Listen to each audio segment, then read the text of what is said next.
جنات کو قابو کر کے ان سے کام کروانا کیسا ہے؟ یہ لوگوں کو بہت شوق ہے ویسے جنات کا. اپنے آپ کو قابو کرو، تم سے زیادہ طاقت اللہ نے کسی کو نہیں دی ہے. اور میرے بارے میں بھی بعض ہمارے دوست بہت زیادہ غلط فہمی میں مبتلا رہتے. میں نے کوئی آج تک کوئی جن بھوت قابو نہیں کیا ہے، اور نہ ہی کسی کو پکڑا ہے، نہ بند کیا ہے. نہیں، اللہ سے ڈرے، حضور کی محبت کی باتیں کریں، سب آپ کے ہی ہیں الحمدللہ تعالی. میری کسی جن سے لڑائی نہیں، جھگڑا نہیں ہوا ہے. بہت ادب کرتے ہیں، بہت محبت کرتے ہیں، بات بھی مان لیتے ہیں. وہ اس لیے کہ آپ کا رخ اللہ رسول کی طرف ہونا چاہیے. اور پتہ نہیں محفلوں میں جب عام اجتماعی بیعت ہوتی ہے تو کتنے اس میں بیعت بھی ہوتے، لیکن میں نے کبھی خواہش بھی نہیں کی ہے. اور آپ کے کسی بھی ذہن میں ہو یہ غلط فہمی ہے، جاہل لوگوں کے کام.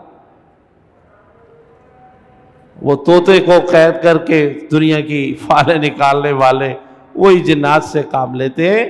انسان کو اللہ نے، یار کتنی عجیب بات ہے، آپ کیوں مخلوق کو قید کر کے اس کام میں لگے ہوئے؟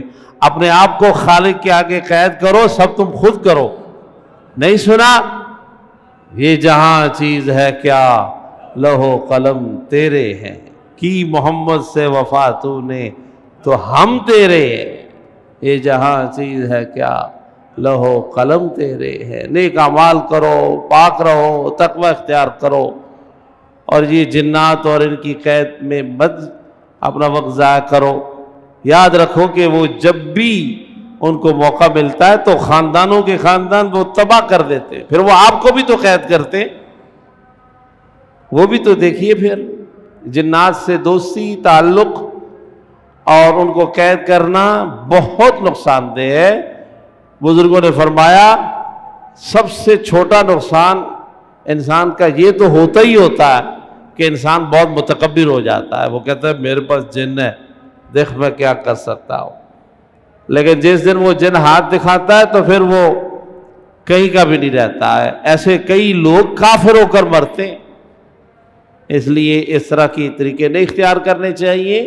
آپ اللہ رسول کی اتباع کریں، صالح اعمال کریں. ساری مخلوق آپ کی ہے، وہ مسخر کر دیتا.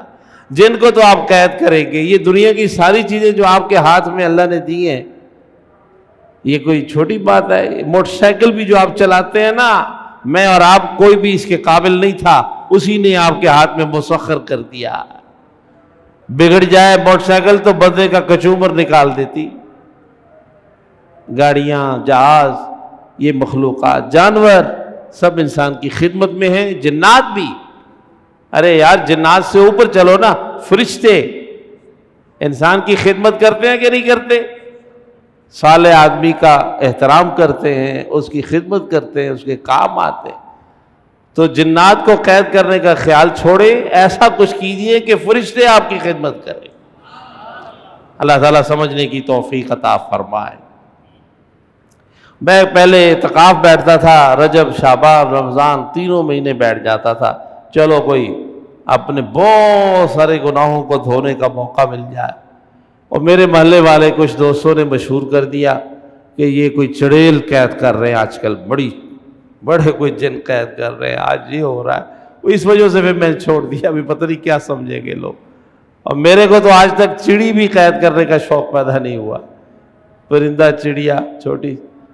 اللہ اللہ اللہ اللہ تعالیٰ ہدایت دے. اللہ تعالیٰ اس طرح کی غلط چیزوں سے ہمیں بچائے اور غلط خیالات سے محفوظ رکھے. اپنے آپ کو قید کیجئے. آپ کو بھی ایک جن دیا گیا ہے، اسے قید کیجئے، ساری عمر قید کیجئے. اور وہ نفس ہے، اور اس کے قید کرنے کا اجر ہے. اللہ نے خود کہا وَأَمَّا مَنْ خَافَ مَقَامَ رَبِّهِ وَنَهَى النَّفْسَ عَنِ الْهَوَىٰ فَإِنَّ الْجَنَّةَ هِيَ الْمَأْوَىٰ. جس نے اپنے آپ کو اللہ سے ڈرایا اور گناہ کے وقت اپنے نفس کے برے خیالات پر قابو پا لیا اور گناہ کی طرف نہ بڑھا، چھوڑ دیا، فرمایا ساری جنت اس کی وراثت ہے، جنت کی نعمتیں اس کی ملکیت ہے. تو اسے قید کیجئے. پڑھیے جتنا پڑھنا ہے، وظائف چلے کاٹو، اس کو پکڑو، اس کا اجر ہے۔